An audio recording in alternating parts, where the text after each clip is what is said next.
ujian Anda sama dengan orang-orang dulu.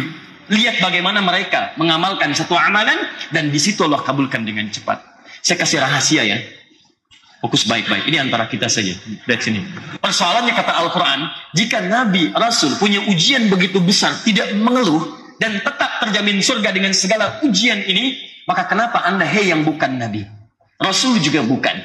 Surga belum jelas jaminannya. Ujian tidak sedahsyat para Nabi dulu. Kenapa Anda mengeluh? Yang dulunya jarang istighfar, tiba-tiba istighfar. Astagfirullah, ya Allah, belum sembuh juga. Astagfirullah. Waktu sehat kemana aja kamu? Katanya mau Firdaus. Tuh contoh orang Firdaus. Bagaimana harta digunakan untuk mendekat kepada Firdausnya. Kamu nggak usah sombong. Dan Korun tuh luar biasa. Bodyguardnya banyak. Kunci hartanya banyak. Maaf, berangkasnya juga tak terhitung. Kuncinya nggak sanggup dipikul bodyguardnya. Dia sombong. Ditegur oleh Allah. Antum kaya nggak seperti Korun. Berangkas berapa yang antum punya? Bodyguard antum jangankan jagain harta. Jagain antum aja telat. Ya, ikut. Jangan-jangan bodyguard juga nggak punya. Harta nggak berlimpah seperti Korun. Dan Anda pengen ikutan sombong. Keterlaluan. Jadi telat. Ya. Nah sekarang kembalikan. Jadi kalau Anda merasa kaya. Atau Anda diangkat dengan kedudukan, itu ujian bagi Anda. Bukan untuk diperdebatkan. Dan bukan untuk dipertontonkan. Tapi bagaimana itu jadi tuntunan, bukan tontonan dalam kehidupan. Itu poinnya. Jelas ya? Nah sama dengan yang terlihat kurang menyenangkan pun. Sakit misalnya. Sesuatu yang menyenangkan atau menggelisahkan. Halo? Siapa yang kalau sakit senang boleh angkat tangan? Hampir tidak ada. Biasanya orang sakit itu gelisah. Dan sakit pun musibah. Ingat, yang terlihat tidak menyenangkan, musibah. Yang terlihat menyenangkan, itu musibah. Bukankah dengan sakit bisa menghadirkan ampunan Allah? Coba cek, bukankah ketika sakit Anda dipaksa untuk menyebut nama Allah? Yang dulunya jarang istighfar, tiba-tiba istighfar. Astagfirullah, ya Allah, belum sembuh juga. Astagfirullah. Waktu sehat kemana aja kamu? Bukankah dalam sakit Anda berzikir? Nah kalimat itu yang menggugurkan dosa. Jadi kalau sampai sakit belum bisa menyebut nama Allah, Anda perlu dikasih apa lagi supaya menyebut Allah? Jelas ya? Di dalam suasana yang tidak menyenangkan, bagi kita itu musibah, menyenangkan pun disebut dengan musibah. Nah kenapa orang cenderung mengaitkan kalimat musibah dengan konteks yang kurang menyenangkan? Karena umumnya orang lebih cepat ingat kepada Allah jika diberikan musibah dengan yang kurang menyenangkan. Kalau dikasih yang menyenangkan, jarang ingat sama Allah. Tapi kalau dikasih dengan yang kurang menyenangkan, cepat ingatnya. Gajian meningkat, jarang ingat. Tapi begitu telat 3 hari, tahajud malamnya. Silahkan cek. Istrinya pun langsung dorong dengan baca Quran. Wah, udah keluar belum? Belum. Besok kita menghafal ya? Menghafal. Luar biasa. Apa kaitan menghafal Quran dengan gaji? Tapi itu umumnya demikian. Coba ketika ada yang meninggal dunia, apa yang diucapkan? Inna lillahi wa inna ilaihi rajiun. Padam lampu, apa yang diucapkan? Sama, inna lillahi wa inna ilaihi rajiun. Gak usah ngarang. Inna lillahi wa inna ilaihi rajiun. Jelas ya? Baik, jadi itu kalimat umum musibah. Saya melihat Anda pun sekarang itu musibah bagi saya. Baik ya? Boleh saya mengatakan inna lillahi wa inna ilaihi rajiun? Kembali, itu musibah umum. Nah, jika musibah ini mengenai seseorang secara langsung. Misal, saya yang diuji. Hari ini misalnya dapat ujian, baik menyenangkan atau tidak. Maka ujian yang langsung mengenai pada objeknya disebut dengan bala namanya. Balaun. Jelas ya? Jangan diulang 2 kali ya. Bala sekali. Jelas? Kalau ujiannya tidak biasa, di atas rata-rata. Misal, ujian dalam bisnis, hanya diganggu, ada ancaman, tapi ini di atas rata-rata. Sampai dilemparkan ke laut, ditelan ikan paus. Jelas? Di atas rata-rata. Ada yang ujiannya diuji dengan anak, kadang sulit diatur, diarahkan. Ini standar. Maaf, ada yang bahkan baru lahiran, harus kemudian dipisahkan dari orang tuanya, setelah tumbuh agak dewasa, disembelih. Harus disembelih. Ini di luar kebiasaan. Maka berubah kalimatnya dari bala jadi ibtala. Masya Allah. Kelihatan? Itu ujian buat Anda. Itu bala namanya. Bala. Fokus. Kalau di atas rata-rata disebut apa? Ibtala. Ibtala. Perhatikan sini. Saya mau perlebar dulu ya masalah ini, karena boleh jadi ini sangat bermanfaat untuk kita sekarang. Di sini. Ini yang standar. Di antara dalilnya misalnya Quran surah ke-2 ayat 155, paling kiri sebelah atas. Itu detailnya. وَلَنَبْلُوَنَّكُمْ بِالشَّيْءٍ مِنَ الْخَوْفِ وَالْجُوعِ وَنَقْصٍ مِنَ الْأَمْوَالِ وَالْأَنْفُسِ وَالثَّمَرَاتِ وَبَشِّرِ الصَّابِرِينَ. Garis bawahi. وَلَنَبْلُوَنَّكُمْ. Itu kata kerjanya dari kata bala. Setiap yang hidup pasti kami akan uji, minimal dengan ujian standar. Ini suara ini pun ujian tuh, ya. Itu bala. Ini standar. Minal khauf, khawatir. Wa naqs minal amwal, harta berkurang. Wal anfus, ada yang sakit sampai yang wafat. Wa thamarat, hasil kerja kerasnya dirampas oleh orang lain. Nah, di terjemahan diartikan buah-buahan, ya. Itu terjemah umum, terjemah umum. Kalau terjemah tepatnya dengan ilmu balaghahnya, itu maksudnya hasil pekerjaan kita dirampas oleh orang lain. Kalau cuma buah-buahan, Allah nggak adil, cuma tukang buah yang diuji, tukang sayur enggak, gitu kan? Dan sebagainya. Ini maksudnya begini, kalau Anda nanam sesuatu, maaf, yang ingin diraih apa ya? Saya nanam biji rambutan, yang pengen dipetik apa ya? Mustahil metik bijinya, pasti buahnya. Tapi ketika Anda tanam bijinya, apakah langsung tumbuh buahnya? Mustahil. Anda mesti lihat dulu, rawat dulu, pupuk dulu, segalanya. Besok mau panen, tiba-tiba malam habis diambil oleh orang lain. Itu yang dimaksud dengan wathamarat. Hasil kerja keras Anda, buahnya dipetik orang. Ini baru buah-buahan. Ada orang yang tanam modal, ikut tender, keluar biaya, bikin studinya. Begitu telah kelar proyeknya, dia bagus sekali capaiannya. Tiba-tiba diserobot oleh orang lain. Ada yang begitu? Ada yang persiapan untuk melepas masa lajangnya, sudah siap-siap menyiapkan proposal terbaik. Begitu lamaran diserobot oleh orang lain. Itu ujian. Sah ya? Sabar. Pilih mana? Jomblo yang soleh atau punya pasangan tapi bermasalah? Alhamdulillah ya. Ayo cepat nikah. Ini. Fokus agak cepat. Tapi kalau meningkat di atas standar kalimat yang berubah jadi ibtala. Contohnya Quran surah kedua Al-Baqarah ayat 124. Paling kanan di pertengahan. Kisah tentang Nabi Ibrahim alaihissalam. Ketika Allah menguji Nabi Ibrahim, kalimatnya tidak menggunakan kata bala, tapi ibtala. Fokus lihat ayatnya. Wa idzibtala Ibrahim wa rabbuh. Dan ingatlah, sering saya katakan ketika ada kalimat iz dalam Quran, itu bukan sekedar diingat, tapi pelajari, pahami, dan renungi itu semua. Hei, ingat ya, pelajari ya, pahami ya, renungi nih. Saya uji Nabi Ibrahim, beliau itu Nabi, Rasul, dekat dengan saya. Bahkan panggilan Qurannya Khalilullah. Wattakhadallahu Ibrahim khalila. Allah mengambil Ibrahim sebagai khalil, hamba yang sangat dekat dengan Allah subhanahu wa ta'ala.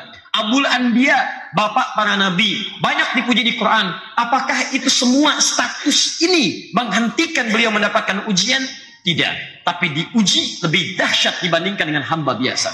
Pertanyaannya, apakah Nabi Ibrahim mengeluh? Tidak. Maaf, ketika berdakwah dicela, tidak mengeluh. Diusir dari kampung, tidak mengeluh. Dibakar, tidak mengeluh. Dipasangkan dengan pasangan, belum ada keturunan, tidak mengeluh. Yang hebat punya keturunan dipisahkan, bapak dan anak, tidak mengeluh. Ketika anaknya mulai agak dewasa, mesti disembelih, tidak mengeluh. Persoalannya kata Al-Quran, jika Nabi, Rasul punya ujian begitu besar, tidak mengeluh, dan tetap terjamin surga dengan segala ujian ini, maka kenapa Anda yang bukan Nabi? Rasul juga bukan. Surga belum jelas jaminannya. Ujian tidak sedahsyat para Nabi dulu, kenapa Anda mengeluh? Maka dari itu ketika diturunkan kisah para Nabi ini, dan kisah-kisah Nabi dan orang soleh dahulu ketika disebut di Quran, itu bukan kisah yang kemudian kita dendangkan dan kita sampaikan untuk didengar. Bukan, itu bukan dongeng. Tapi hebatnya, semua kisah itu ditampilkan untuk memberi pesan. Semua persoalan ini akan terjadi di masa depan dengan keadaan yang berbeda. Contoh, orang dulu pernah sakit, orang sekarang ada yang sakit. Perhatikan, Nabi Ayub itu pernah diuji dengan penyakit yang sangat dahsyat. Bukan bala, tapi ibtila. Bahasa isyarat Qurannya sulit dialami oleh orang sebelumnya, jarang dirasakan oleh orang setelahnya. Langka penyakitnya. Puluhan tahun. Apakah mengeluh? Tidak. Nah sekarang persoalannya, Anda yang baru sakit beberapa tahun, kenapa kemudian jadi mengeluh? Ini selevel Nabi, orang dekat dengan Allah, levelnya Rasul, diuji penyakit puluhan tahun, sampai ibadah terasa sulit, dan tidak mengeluh di hadapan Allah Subhanahu wa Ta'ala. Istrinya mengatakan, Pak, kenapa tidak mohon kepada Allah untuk disembuhkan? Kata suaminya, Ma, berapa lama kita diuji dengan begini? 7 tahun. Berapa lama kita senang? 20 tahun. Dalam riwayat 70 tahun. 20 tahun, ambil yang paling kecil, 20 tahun. Kata Nabi Ayub, saya malu kalau harus bermohon sekarang. Saya dikasih sehat 20 tahun, baru dikasih sakit 7 tahun. Malu di hadapan Allah. Nanti kalau sudah sama jumlah sakitnya, masanya sama 20 tahun dengan jumlah sehat, baru saya bermohon di hadapan Allah Subhanahu wa Ta'ala. 7 tahun tidak mengeluh. Kenapa Anda baru 7 menit sakit gigi sudah mengeluh? Kenapa saya ya Allah? Ya memang kamu. Ini poin. Ibtala. Jelas ya?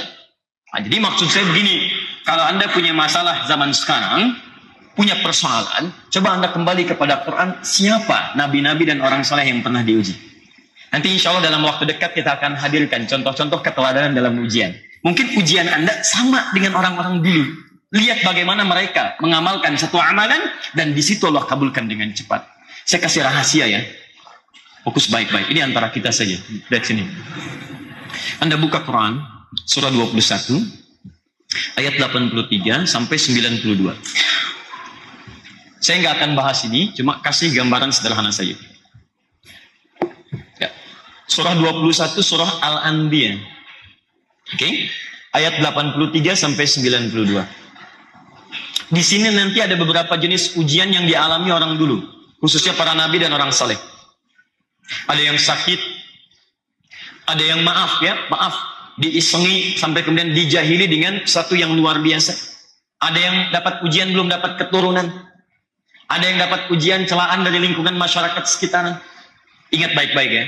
Anda baca ayat ini, setiap Allah menyampaikan, kami selesaikan masalah mereka, Allah di akhir ayatnya membuka peluang kepada orang di masa depan. Lihat bahasa-bahasanya. Saya beri contoh misal. Anda buka yang ayat 83 sampai 84. Lihat ayat 84-nya. Ketika Allah menyembuhkan Nabi Ayub, kalimatnya tidak ditutup sampai ke Nabi Ayub, tapi dibuka dengan kalimat wa dzikra lil abidin. Lihat ujungnya. Kisah ini kata Allah, saya jadikan sebagai zikra. Zikra itu pengingat yang bisa diamalkan. Kalau dalam bahasa bebas, ingat ya, ini Ayub sakit. Sakitnya begitu parah, tapi dia mengamalkan amalan-amalan ini. Kalau kamu punya sakit yang serupa bahkan dengan ini, amalkan seperti amalan Ayub alaihissalam. Maka saya akan sembuhkan engkau seperti saya sembuhkan Ayub. Buka ayat 87 sampai 88-nya. Di situ ada kisah Nabi Yunus alaihissalam. Wa dhannuni idh dhahaba mughadiba. Ada ayat 87-nya? Dhannun dan Nabi Yunus. Nabi Yunus musibahnya apa? Dimakan ikan paus. Tiba-tiba ikan paus datang. Saya makannya, begitu. Tidak sampai situ. Nabi Yunus itu berdakwah. Kemudian dari komunitas itu beliau pergi, gitu kan? Kemudian naik ke sebuah kapal. Di kapal kemudian ada perseteruan. Lihat perseteruan. Dari perseteruan itulah kemudian mereka mengundi dan hasilnya Yunus mesti dilemparkan ke lautan. Kadang-kadang Anda kumpul dengan teman-teman, Anda tidak disukai dalam bisnis Anda, dalam pekerjaan Anda, dan Anda harus disingkirkan. Coba lihat. Dan tidak main-main, begitu dilemparkan ditelan ikan paus. Pertanyaan saya, masuk ke perut ikan paus gelap atau terang? Pernah masuk? Allahu a'lam, Masya Allah. Baik, tapi kan bisa kita rasakan gitu ya. Gelap, pengap, macam-macam. Perhatikan. Begitu Nabi Yunus mengamalkan satu amalan zikir di situ dan mendekat kepada Allah. Apa jawaban Allah? Lihat ayat 88-nya. Ketika Allah menyelamatkan Nabi Yunus, fanajjaynahu minal ghammi. Kami selamatkan Yunus bukan dari perut ikan paus. Kan Yunus alaihissalam ditelan ikan paus kan? Tapi ketika Allah menyelamatkannya, kalimat Qur'annya bukan mengeluarkan Yunus dari ikan paus, bukan. Kami selamatkan Yunus dari awan gelap yang menyeliputi. Kalimatnya gham. Gham itu awan gelap yang menyeliputi. Quran surah kedua ayat 57, paling kiri sebelah bawah. Wa dhallalna 'alaikumul ghamama wa anzalna 'alaikumul manna wassalwa.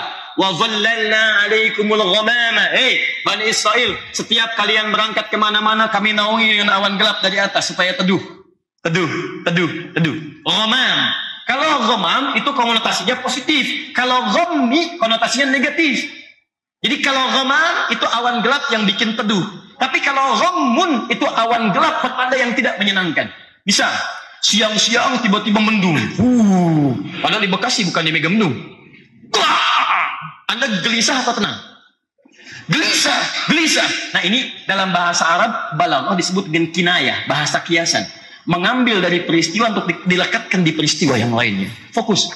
Kalau Anda punya masalah luar biasa, dikhianati teman, diambil proyek Anda dihabiskan hartanya, dan sebagainya. Perasaan saya tawarkan kepada Anda, jika Anda mengalami peristiwa seperti ini, bukankah kadang-kadang ada perasaan, awannya sih terang, cuman kan diri Anda gelap pada saat itu. Mau jalan susah, mau makan gak enak, itu yang dimaksudkan dengan ghammun. Seperti Anda ternaungi oleh awan gelap dalam kehidupan Anda.